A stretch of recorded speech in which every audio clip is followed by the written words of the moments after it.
I did not begin that day as a victim. I began it as a traveler. I had somewhere to go. I had plans. I had responsibilities. I had people who expected me. I had someone waiting for me in Jericho. I had someone who expected me to return. Someone loved me enough to wonder where I was when I did not come home. I had walked that road before. Everyone knew the road from Jerusalem to Jericho could be dangerous, but people still had to travel it. Life does not always allow you to avoid dangerous roads. I thought I could make it. I thought I would be careful. I thought I would arrive. But somewhere along the way, everything changed. The thieves came. I did not invite them. I did not ask them for what happened. I did not wake up that morning planning to be attacked. But evil doesn't always ask permission before it enters your life. They surrounded me. They overpowered me. They stripped me. They wounded me. They took what I had. They took what they wanted. They did not care what it cost me. They did not care whether I lived. They did not care who would miss me. They did not care what my family would feel when I did not come home. They came close enough to hurt me. Then they left.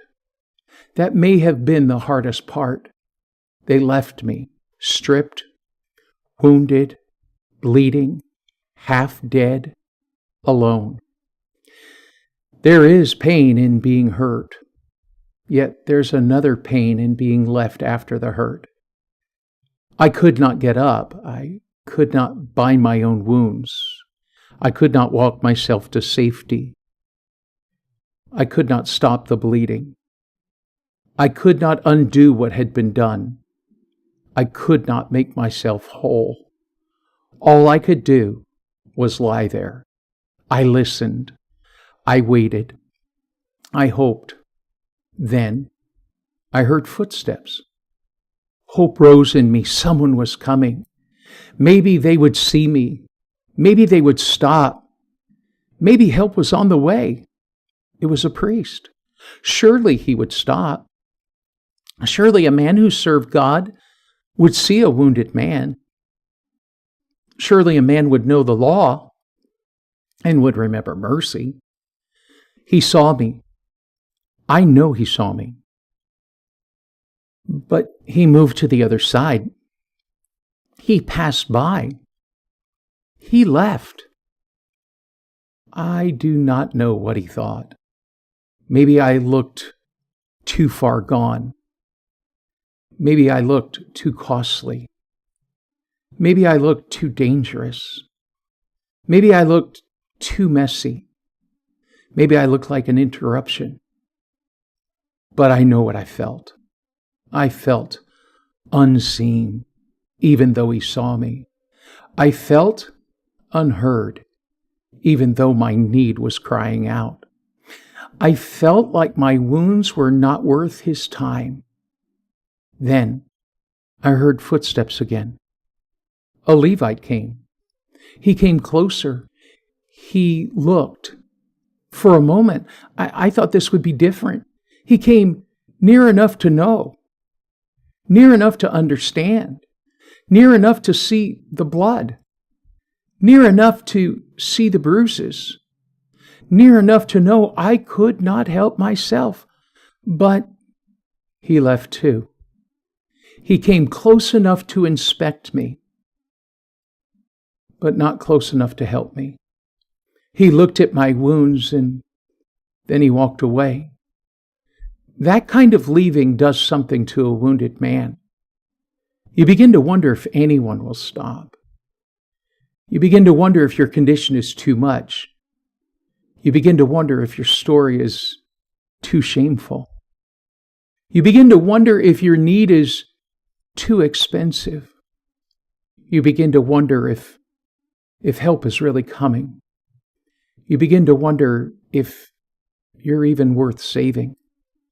I could not plead my case. I could not explain myself. I could not prove I deserved help. I could not offer payment. I could not promise repayment. I could not even clean myself up so I would be maybe easier to love. I was simply there, in need, in pain, half dead. Then another traveler came. When I saw who he was, I did not know what to think. After all, he was a Samaritan. If there was anyone I did not expect to stop, it was him. Our people did not love his people. His people did not love our people. History stood between us. Religion stood between us. Culture stood between us. Old wounds stood between us. But he came where I was. He did not ask whether I was one of his people. He did not wait for me to crawl to him. He didn't shout advice to me from the other side of the road. He did not ask how I got there before he helped me. He did not ask whether I could repay him. He just came. He came where I was. He saw me, but he did more than see me. He had compassion on me. Then he came close enough to touch what the others avoided. He bound my wounds. He poured in oil and wine. His hands touched the places where I hurt. His strength did what mine could not do. Then he lifted me when I could not lift myself. He set me on his own donkey. He gave me his place. He brought me to an inn. Then he stayed. He cared. He paid. He spoke to the host about me. He said, "Take care of him." And before he left, he made a promise. "Whatsoever thou spendest more, when I come again, I will repay thee." I was not abandoned anymore. I was not lying in the road anymore. I was not unseen anymore. I was not without help anymore. Mercy had come where I was. I wonder what my family thought when I did not come home. I wonder if they feared I was dead. I wonder if they searched the road in their minds 100 times. I wonder what it felt like when I finally returned. Not whole yet, not without scars, not without memory. But I was alive. Mercy carried me. Compassion covered me. I was restored by the help of one who came close. If you ask me what mercy feels like, oh, I can tell you. Mercy feels like being seen when others looked away. Mercy feels like being touched where shame told you no one would come near. Mercy feels like being lifted when you have no strength left. Mercy feels like someone saying, "Take care of him," when everyone else left you behind. Mercy feels like help arriving from the person you least expected. Mercy feels like not being left in the ditch. And if you ask me, that's what I needed the most that day. I did not need someone to explain the road to me. I did not need someone to discuss crime statistics and rates with me. I did not need someone to debate whether I should have traveled alone. I did not need someone to ask me whether I deserved my wounds. I needed someone to come to where I was. I needed someone to see me. I needed someone to hear my silence. I needed someone to understand I could not save myself. I needed someone to care. I needed someone to do something. And that's what the Samaritan did. And that is what Christ had done for me. Before I was ever called to be the next Samaritan, I was the man in the ditch. Sin stripped me. Sin wounded me. Sin left me helpless. Religion could see me, but it could not save me. The law could diagnose me, but it couldn't heal me. My own strength could not lift me. My goodness could not pay my debt, but Jesus came where I was. He came into my world. He came to my flesh. He came to my pain. He came to my wounds. He came to the cross. He was wounded for my transgressions. He was bruised for my iniquities. He paid what I could not pay. He rose again. He still saves wounded sinners. So if you're in the ditch tonight, you're not invisible to God. If sin has stripped you, Christ can cover you. If shame has silenced you, Christ can hear you. If addiction has wounded you, Christ can save you. If others have passed you by, Christ has not passed you by. Mercy has come where you are, and His name is Jesus. The thieves, they had a heart problem. The priest had a heart problem. The Levite had a heart problem. But when you are in that road, you have to say, okay, are my possessions mine, or are they just what I steward? Meaning what I manage. Because if I hold on to my possessions as mine, I'll guarantee you God's going to test you on that. To say either He's the owner or I am. Am I going to be a part of what God wants to do with this guy on my road? Because either I have to check with the owner before I use his resources. That's what we're doing here with our missions giving. We're just simply saying, I have resources. I got them from God. They're not a shield to protect me. They're not something that I can withhold without consequence. It's something that I have to say, okay, God, then whatever you choose with your resources, that's on you. I will not be the problem. I'll not be the bottleneck. I'll not be the logjam. When you want to do something, I'll turn loose of it. Yes. That's the first test. Then the second test is Jericho Road tests our priorities. That's where we were this morning. We were possessions in Sunday school, priorities in church. A priority is not necessarily just what you pick first.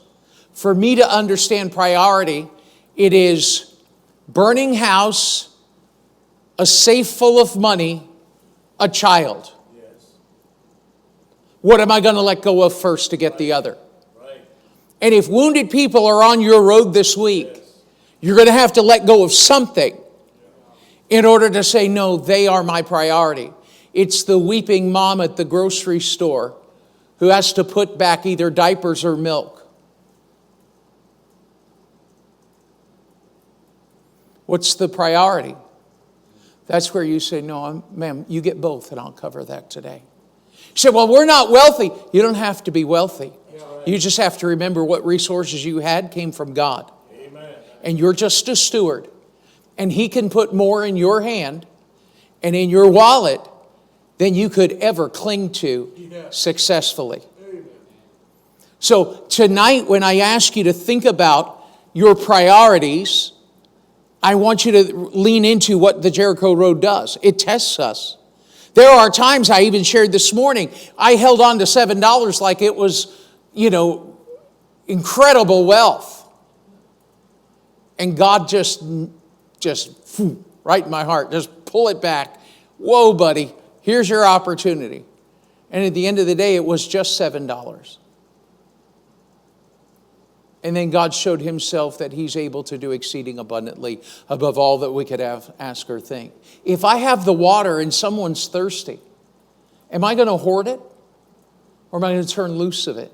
You say, well, I can do that with cheap stuff. That's what our Savior gets?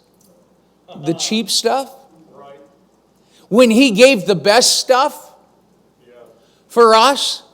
Well, here's the third test, and it goes right with our video tonight. Again, we're in Luke chapter number 10. I think now it's the only page in my Bible.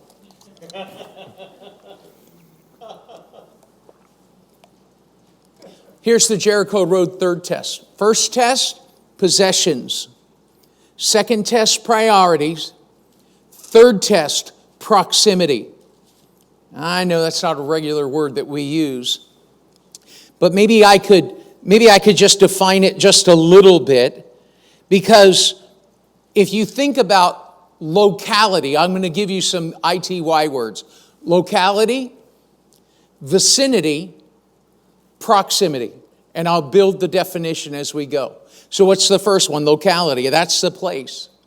That's the place where the wounded man was placed on that road, on the map, if you will. On that road, in that condition, where anyone who was traveling that way would pass through. That's the locality, Jericho Road. Then what do you have? Then you have vicinity. Vicinity is being nearby. All three travelers, priest, Levite, Samaritan, they came in the vicinity of the wounded man. Near enough to see, near enough to know, near enough to understand the urgency of his need. And then we get proximity. Locality, place on the map. Vicinity, being able to see him. Last one, proximity. That's being close enough to act. It's the distance between knowing and serving and doing. We knew he was there. We knew he had a need. And we knew that we had to do something. And when serving and knowing skip doing, you're wrong. Serving and knowing means we must do something. What did it say about the Samaritan? The compassion is what moved him closer to the proximity. So the question that the road asks, you say, well, the road can't talk. The road talks. You put wounded people on the road talks. The question is not whether you're in the right locality or whether the need has entered your vicinity. The question is whether you will choose proximity. We're all in the same building. Christian and Mitchell are in the very back sound booth area, video area. We're in the locality. Vicinity moves me closer. Let's say I'm at the back row. Tim and Jack are in the vicinity of Christian and Mitchell. But when you realize that the Jericho Road is testing your proximity, that means, are you close enough to touch? That's why I wanted to show the video tonight, because I knew where we would be. Everybody saw him. Everybody knew his need. Only one did something about it. Faith Promise Giving puts you not just on the map, not just in the area. Faith Promise Giving is where your dollar touches that person. On the bulletin that Brother Cody Harris made, that in that bulletin, he is showing us where our missionaries are serving. Matthew Rose, someone from Hinesville, Matthew Rose started a church under a tree. So, well, can't we do better than that? Oh, you're just going to start with what you got. You got to start somewhere, exactly right. And so then you go from, all right, well, we'll meet the people under the tree, we'll help them. But you have to recognize your money here is direct deposit in the Great Commission Bank for work to be done somewhere around the world in the name of the gospel, for the sake of Christ, and for the sake of obedience to the Great Commission. So the proximity test is, how close are you going to get? How much are you going to invest? Some people, I want to be careful there because I don't want to indict you, but some of people would be very comfortable with locality. I'm just down at the church, they support missionaries. That's locality if I've ever heard it. We're in the place. We can even see wounded people from here. Well, then you get some who are vicinity people. They walk over and take a look and, whoa, is he half dead? And your wallet could make a difference in his life, but your heart is cold. And so with some, vicinity is, did you hear that missionary? How he shared this about them and how they're doing that? And those poor people, and that's vicinity. What we need out of you is proximity. Now, I know that that's playing with words that end in ity, but they're accurate. So then we get to proximity. It's how close am I willing to get? The person smells bad. Their arms are marked up. I have a very dear friend, very close to me. Her background, from her own testimony, everybody has the right to tell their own story. She's told her story before. I will stay within the proximity or in the realm of what she has shared publicly, though I know more. Her whole life was about cutting herself, watching herself bleed. That was everything.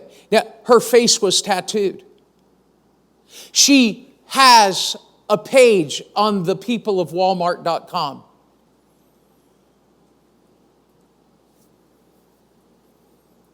Remember one night she showed me, she said, Brother John, let me show you this. And her face was just covered with tattoos.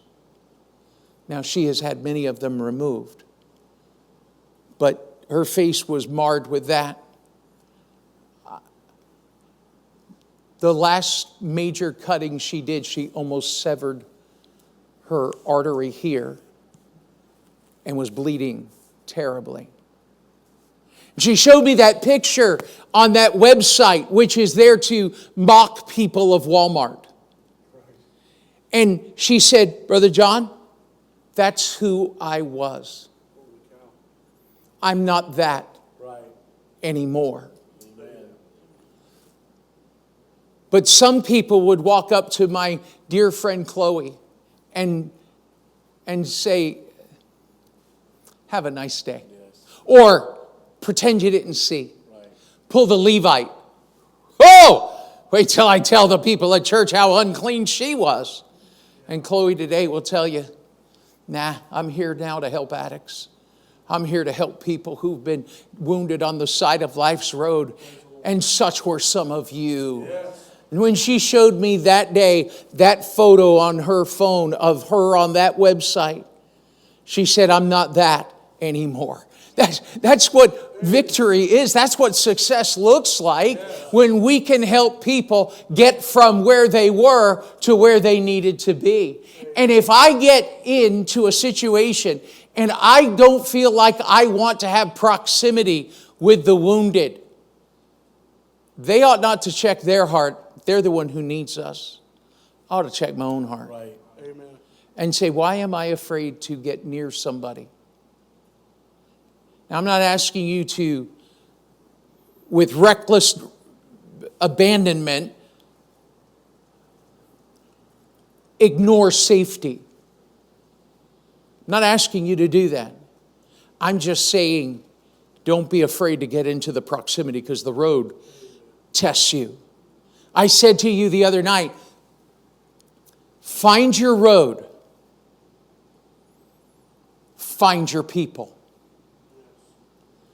Because you've got to understand, it's not just a test of possessions. It's not just a test of priorities. It is a test of proximity. How close am I willing to get to those that are least like me? And if I feel like that someone is least like me, I better step up because I ought not to be that high and mighty to think like I'm too good. The world can already be put off by how we Christians act sometimes. When we get our little Levite action going on, we're just like, wow, what a train wreck they are. They sure need a whole lot of Jesus. Well, duh, you're the person that God put on, they're the person God put on your road. Yes. It's not hard to find people when you're looking. Right. Just I wonder how much looking we're doing. You're right. So when we get to the place of find your road, find your people, then start asking yourself, all right, if I meet Chloe, if Chloe was here, I would not change anything I've said. I'm not talking about her. I am talking about her, but I'm not denigrating anything about her at all. I love Chloe. She's an amazing. Every once in a while, you'll see pictures of me and Chloe together when I've been at her church, and we just have good fellowship. She even asked me, "You want to go to the Waffle House with me?" I said, "Absolutely, I want to go to the Waffle House with you." But you ever get to the place where you can't help Chloe? The other friend I mentioned to you the other day, Alan, $500 a day drug habit. If you ever get to yourself to that place where you're just too good, I'd find a nearby altar. I'd find a place and get in my car and put my head on that steering wheel and say, "Oh God, forgive me. I look more like a priest and a Levite and robbers than I do you." That last image that I created, all of those images were done by artificial intelligence. I typed out what I wanted and it produced that picture. So there was nobody there with a camera. The images are not real, okay? But they are approximations of what was in my head about that scene. But the last scene where he says, "Before I was called to be the next Samaritan." Do you remember that line? That's what happens when you get reached on the wounded road and someone gets close enough to be in your proximity where they travel from locality to vicinity to proximity and you get there. You're the next Samaritan. Amen.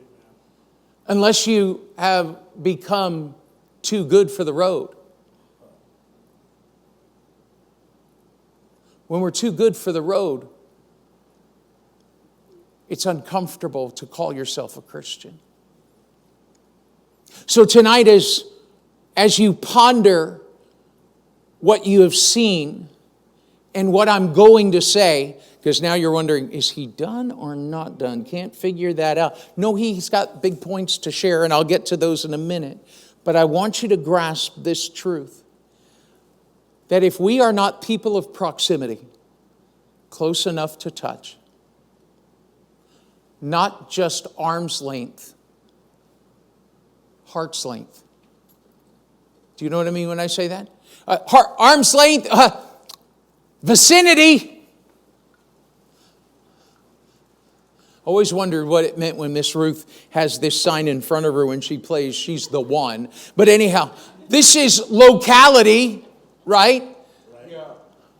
Vicinity. Hey, wounded guy, aren't you a sight? No. What we need is heart distance. I don't know if you've ever studied about what happens when people hug. It's very interesting. This is a mother holding a child. This is a couple hugging each other. Okay? When their hearts are near each other in a hug, if it lasts about 30 seconds, the hearts begin to beat in sync with each other. It's pretty fascinating. When we hold on to that person, our hearts become one. You can't hug unless you're in proximity. Right. There's no way to feel where they felt. I never grew up around addicts and drunks, although I had tacit knowledge of it, but I didn't grow up around it. But I've made a lot of friends with those who have been drunks and those who have been addicts and those who have been cutters and those who have spent their life trying to numb themselves from reality. And I can tell you, I've learned a lot. But if you can hug the wounded, you change. Right. You give hope. The only hope that we have to offer is Jesus, and that's not a bad only, right? What we have is the opportunity to get in proximity with people and get to hear their story and know what God has done for them and be a part of their Christian growth journey. That's who we have to become. That's what the Jericho Road teaches, is to say, how far away are you from the gospel? I don't mean you're unsaved and you need to come close to Jesus. If anything, the Good Samaritan story reminds me of how close Jesus comes to us. That he is not afraid of being in our proximity, heart distance, in sync with our heart. Romans 5:8, you probably could quote the verse with me, but God commendeth his love toward us in that while we were yet sinners, Christ died for us. You and I have got to get on our road. You got to find it. Where is the place that God wants to use you? And then say, God, open my eyes to the wounded. Maybe it's somebody that you see on a regular basis and you've just lacked that 10 seconds of boldness to just simply say a word about Christ and how he saved you.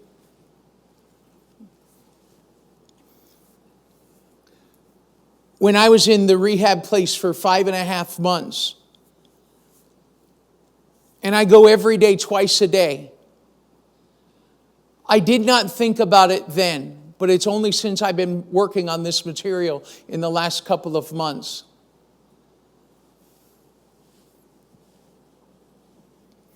That clinic, every day, with people who suffered in pain like me,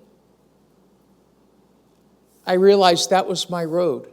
I realize it now. I realized that the people on that road, they didn't need me to be just in their locality. I was with them on the road.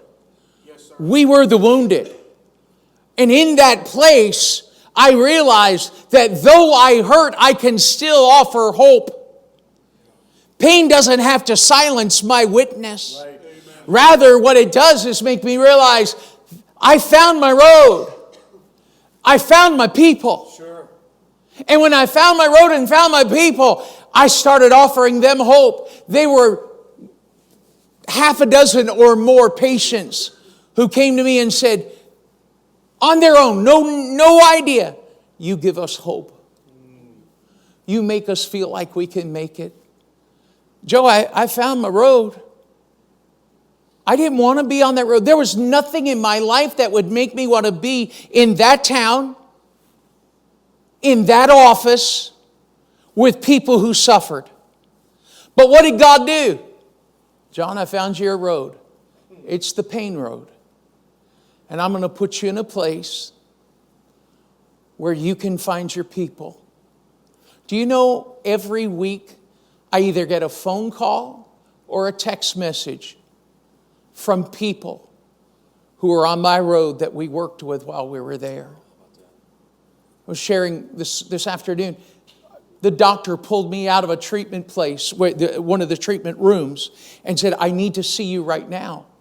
Well, as I did that, I got to his office, and I'm confused because, he stopped my treatment to get me in, and he said, I have a patient. She's moving to a place for doctor-assisted suicide. She wants to kill herself. You're a pastor. Can you talk to her? I said, yes, I can do that. And I did. And more than once that happened. Look, when you start seeing people on your road, they're not there by accident. They're not there to irritate you. They are not there to frustrate you. They are there because God put them there. So when I say to you, find your road, find your people, I'm saying get close. Get heart close. Where your hug and your heart for Christ becomes one with theirs, and you're able to deliver. You say, well, these people make me uncomfortable. Maybe you need to change your heart, because this is how you were to Christ. Yeah. Such were some of you. Yeah.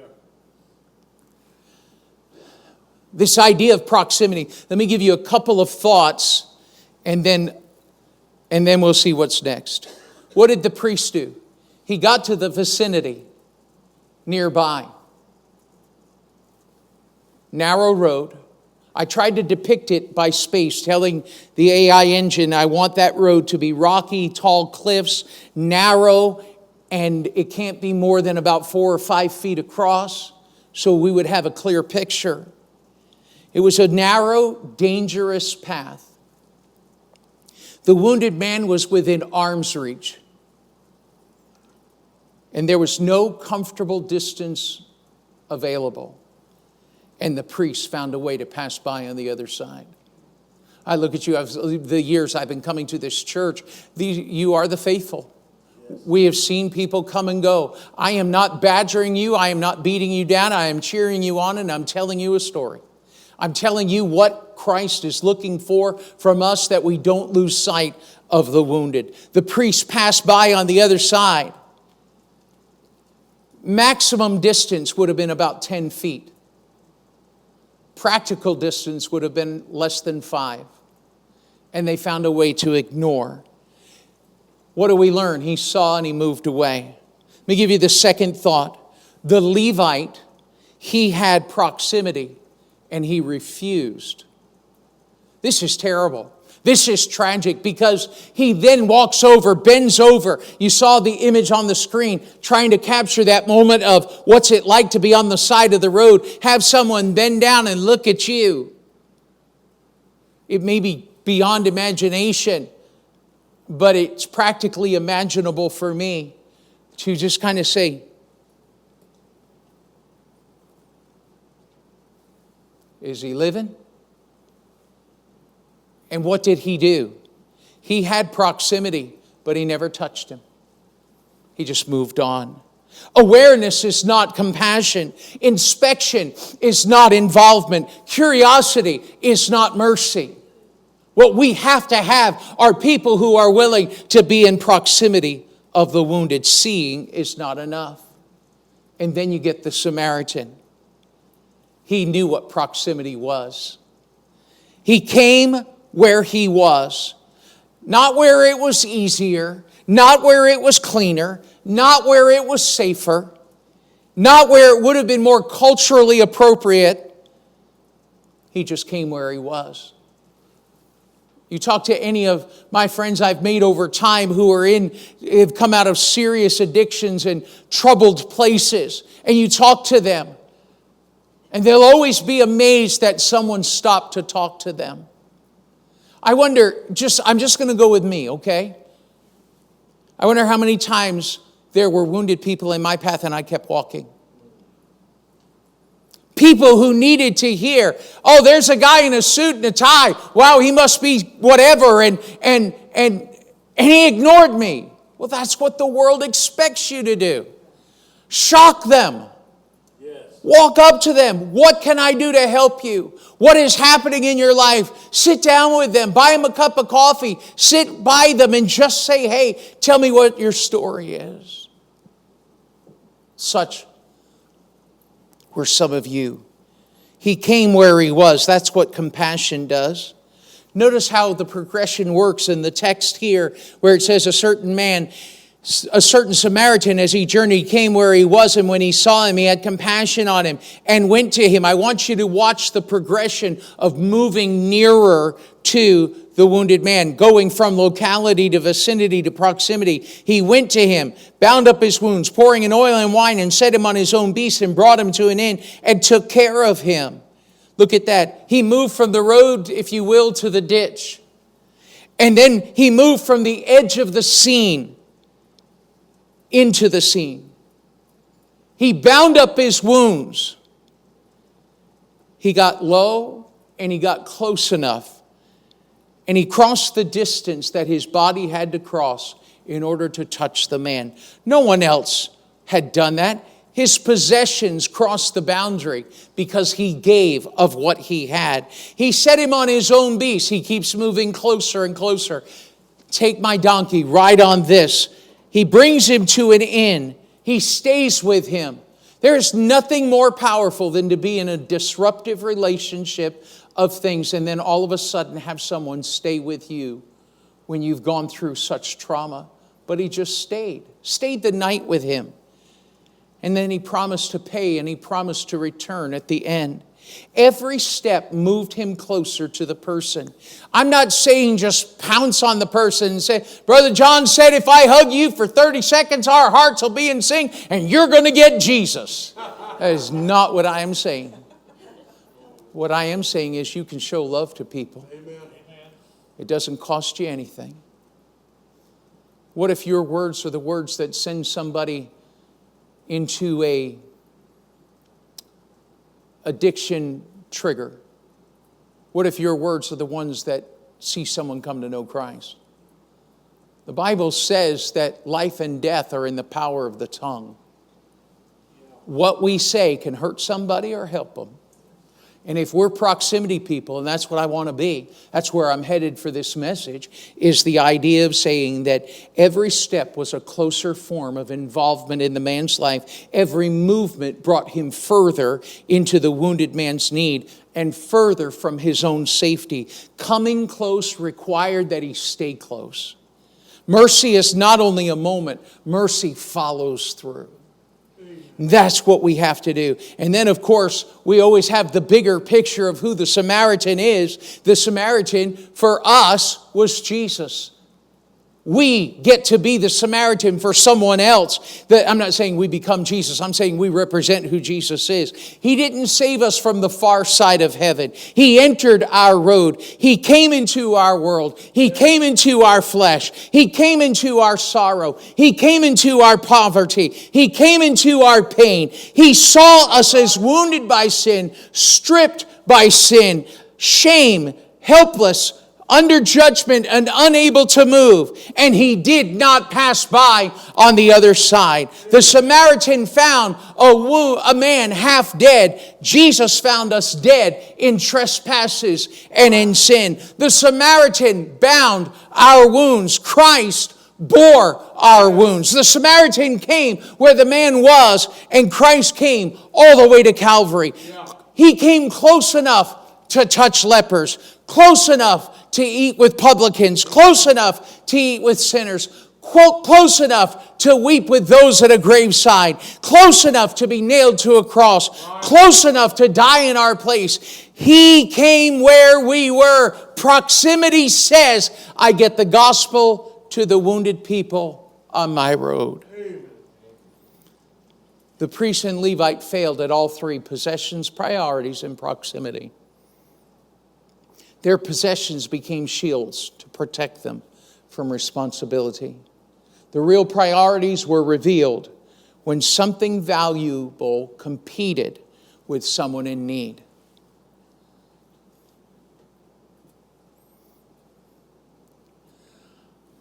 I can say in theory, wounded people are my priority. That's theory. Wait till we get to tomorrow and we have a wounded person in our road.